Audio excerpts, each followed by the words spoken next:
In the fast-paced, glass-shattering world of mirrorless technology, loyalty is a rare currency. For years, the Nikon 7" series was the benchmark for the landscape purist,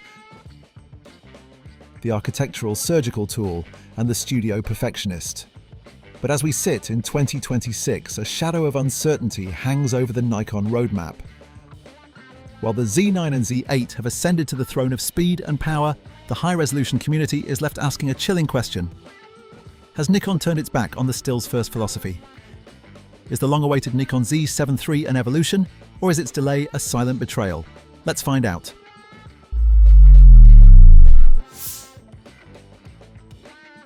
The rumour mill has been a chaotic battlefield lately.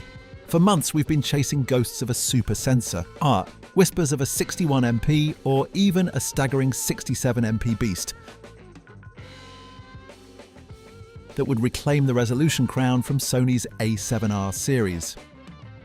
These hints suggested that Nikon was preparing a specialized weapon, a camera that would ignore the 8K video hype of the Z8 and focus entirely on the slow photography movement. The most tantalizing hints point toward a partially stacked sensor. Unlike the fully stacked architecture of the Z9, which is built for blistering frame rates, a partially stacked design would allow for a significant jump in readout speed, curing the rolling shutter issues of the past without the astronomical price hike. Imagine the legendary color science and base ISO dynamic range of the Z7 lineage, but paired with the X-Speed 7 processor. We are talking about the Starlight mode from the Z9, the advanced 3D tracking that can find a bird's eye view through a thicket of branches, and the 8-stop IBIS from the Z6 II. On paper, it's the ultimate landscape tool.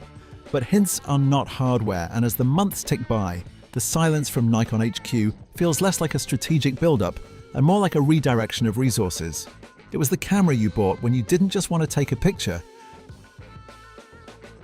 You wanted to harvest every single photon of detail. To understand why the stakes are so high, we have to look back at the glory days of the Z7 II. When it arrived, it wasn't trying to be a video camera, it was a love letter to the D850. It offered a base ISO of 64, a holy grail for photographers who want the cleanest shadows and the most malleable raw files. In its prime, the Z7 II rose as the Goldilocks of the Nikon system. It was compact, weather-sealed like a tank, and offered a level of image quality that made you wonder if medium format was even necessary. For the travel photographer, the Z7 II was the perfect companion. It didn't have the bulk of a vertical grip flagship, yet it packed enough punch to print billboards. It was the rise of the resolution king in a mirrorless body. Enthusiasts flocked to it because it represented a specific type of integrity. It did one thing, stills, better than almost anything else on the market. It was the backbone of professional portfolios from the peaks of the Andes to the fashion runways of Milan.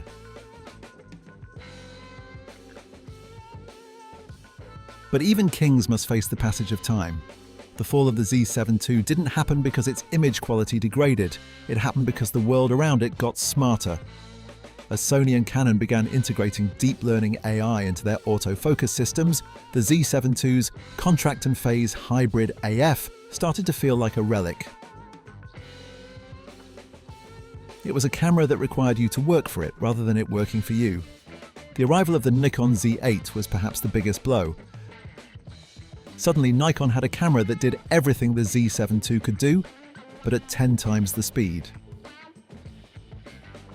The Z8 offered the same 5.7MP resolution, but added 8K video, a blackout-free viewfinder, and an autofocus system that felt like magic. For many, this was the end of the line for the Z7 series. Why buy a Z7 II successor when the Z8 exists? The fall was a market cannibalization. The Z7 series was pushed into a corner. Too expensive to be entry-level, yet outclassed by its bigger siblings in every category, except for one: portability. The Z7 II became the old man of the lineup, still capable of beautiful work but struggling to keep up with the frantic pace of modern hybrid demands. So where does that leave us in 2026? Can the Z7 III overcome the shadow of the Z8, or is it destined to be the forgotten child? For Nikon to truly succeed here, they have to pivot. The Z7 III cannot just be a mini Z8. If it is, it fails. To overcome its current identity crisis, the Z7 III needs to lean into specialization. We are talking about a sensor that pushes beyond 60 MP to offer a genuine reason for the upgrade. It needs to keep the mechanical shutter, a feature the Z8 and Z9 ditched, to appeal to studio flash photographers who demand perfect sync and no sensor shimmer. It needs to be the Leica of the Nikon Z line. A purist's tool that prioritizes the tactile experience of photography. The real challenge is overcoming the hybrid trap. Every camera today is expected to be a cinema powerhouse, but the Z7 III has the opportunity to rebel. Focusing on a high-res EVF that rivals the best in the industry and a 4-axis tilting screen that actually works for landscape orientations can carve out a niche that the Z8 is too bulky to fill. It's about proving that there is still a market for a lightweight, high-resolution powerhouse that doesn't need to record 8K video to be relevant.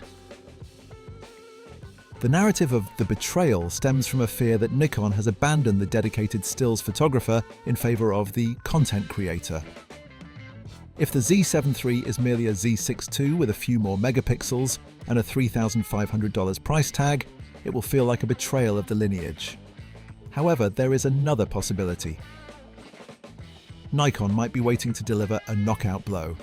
By delaying the Z7 III, they have the chance to implement a sensor technology that actually surpasses the Z8 in raw image fidelity. If they give us 60+ megapixels, class-leading dynamic range, and the ergonomics of a travel camera, the Betrayal will be forgotten, replaced by a new era of high-res dominance. The Z7 III isn't just a camera, it's Nikon's statement on the future of photography. Will they keep the flame of the high-res stills purist alive, or will they let it flicker out in the name of all-in-one hybrid machines? We're holding our breath and our shutters until we find out. So what do you think about the upcoming Nikon Z7 III? Write down in the comments below. And as always, thanks for watching.